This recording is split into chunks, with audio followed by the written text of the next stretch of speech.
From the national newsroom of the Canadian Press, I'm Brenda Molina Navidad.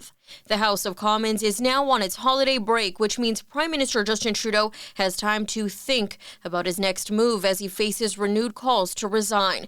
He spoke at the National Liberal Caucus holiday party in Ottawa last night, indirectly referencing events and turmoil that has unfolded within his cabinet this week. Like most families, sometimes we have fights around the holidays. But of course, like most families, we find our way through it. Chrystia Freeland resigned as finance minister Monday, the same day she was scheduled to present the fall economic statement, which showed the deficit growing to $61.9 billion. Governor General Mary Simon has appointed 88 people to the Order of Canada.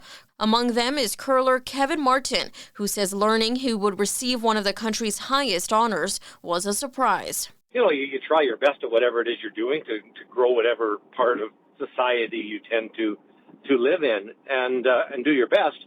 And if something like this happens, that's fantastic. Movie star Ryan Reynolds is also among the latest group of Order of Canada appointees. A Montreal synagogue has been allegedly targeted by arson for the second time in a little more than a year. Montreal police received a call shortly before 3 a.m. about a fire at the congregation Beth Tikva in the on-island suburb of Dollard-des-Ormeaux. Police say firefighters extinguished the blaze and found an incendiary device at the scene. Witnesses said they saw at least one suspect leaving the area after the fire started. The police also discovered a smashed window and a damaged door at the nearby office of the Federation CJA, a Jewish community group. In November last year, the same synagogue as well as the Federation CJA building were targeted by arson. Giuseppe Valiente, The Canadian Press, Montreal.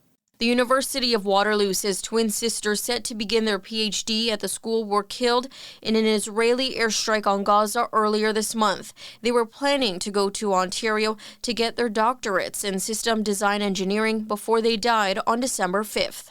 Virtual reality is growing on residents at some long-term care homes. Cyrell Muscat, Director of Quality Systems at Toronto's Baycrest Hospital and Long-Term Care, says her facility started using VR in some recreational programming as a way to help residents engage socially during the pandemic. Muscat says VR helps seniors tap into what they enjoyed doing when they were younger, including scuba diving or piloting a plane. LTC residents can also take virtual tours of cities they want to visit. Karen Rebo, The Canadian Press, Toronto.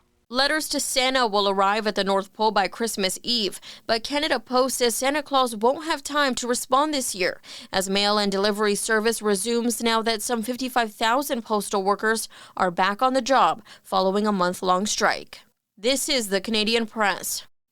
In sports, there are 5 games in the NHL tonight, including 3 featuring Canadian teams. The Winnipeg Jets visit Anaheim, the Toronto Maple Leafs face Dallas, and the Vancouver Canucks take on Utah.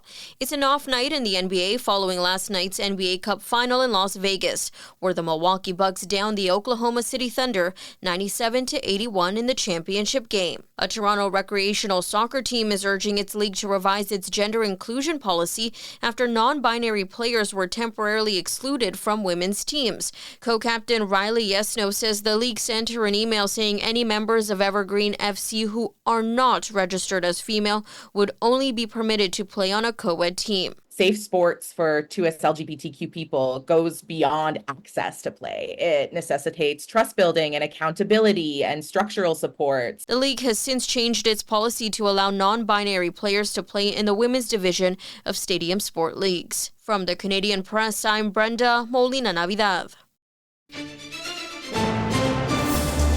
Thanks for listening. Don't forget to follow and subscribe.